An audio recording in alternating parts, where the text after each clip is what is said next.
Hey guys, this is Len from the Halfway Homestead. Today I wanted to show you just a miraculous recovery. These are two comfrey plants we have. This is Bocking 14 Russian comfrey. What that means is that this particular cultivar will not spread from seed, so it won't take over an area. The only way to propagate and make more of it is to take pieces of the root and just snip off like a 1-inch piece of the root, plant it in soil, and you get a new plant. It's pretty awesome. That being said, we bought a bunch of this cuttings from Marsh Creek Farmstead. Highly suggest them if you want comfrey. Excellent customer service. They always over deliver.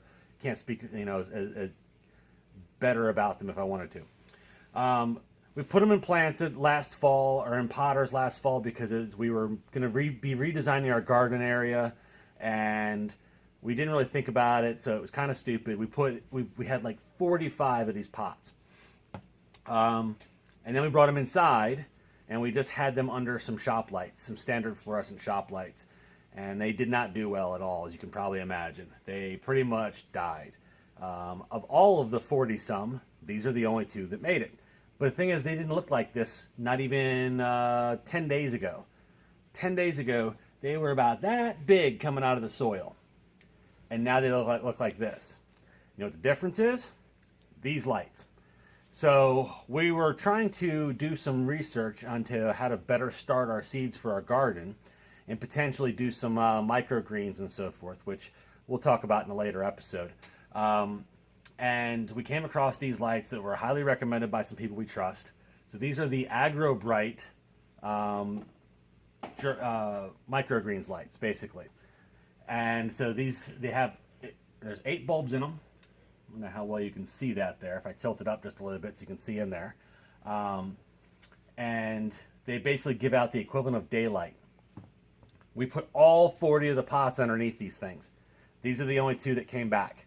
And they came back with a vengeance. These things are massive for 10 days worth of growth. It's absolutely incredible. That being said, we're like, what do we do now? Because we still got about another 7 to 8 weeks before we can go outside and start planting in the ground. They are growing so quickly. So that's a good problem to have. It's better than dead, which means we don't have to order more. But we got to do something. So what we are going to do is probably take and put these down on the ground so they're not so close to the lights.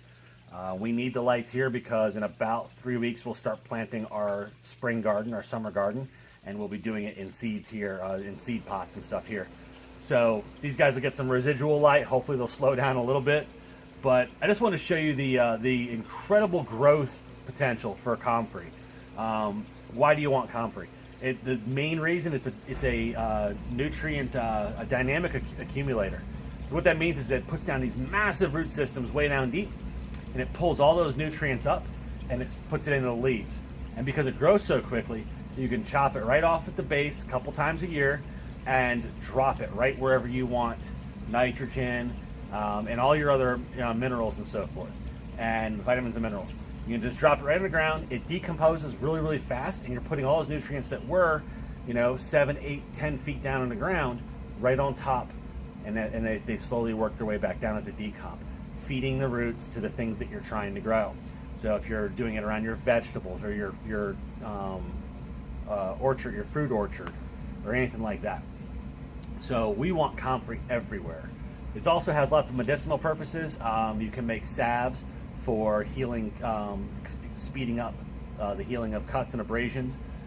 Native Americans used to use it. They used to call it bone knit, where they'd make a kind of like a poultice, and they would wrap it around a broken bone, and it was supposedly would help with healing for broken bones. We have the luxury of modern technology. If I get a broken bone, I'm going to the hospital, have them put a cast on it.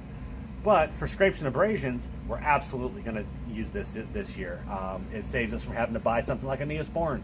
We can make it ourselves, and it works, by all accounts, it works a lot better. We personally haven't had a chance to use it yet, but we're looking forward to it this year. So I just wanted to kind of show you what having the right atmosphere, and also how incredibly, just prolific that comfrey can be. If you just give it the right circumstances. So if you have any questions, leave them down below. Please don't forget to subscribe. It absolutely does help us. Also, in the description down below, there is a link to our page, our halfwayhomestead.com. It goes directly to our Amazon affiliate page. If you do any shopping at Amazon, any at all, it would be a huge blessing to us if you would go to Amazon.com through our link that's provided below. This gives us a small portion of just pennies of what you spend. It helps to support us, and it costs you literally nothing. We're very proud to be affiliates with Amazon, and it's a huge opportunity for us to grow faster. So if you want to support us in a way that costs you nothing, that's the way to do it. So thanks so much, guys. Thanks for watching. We'll see you next time.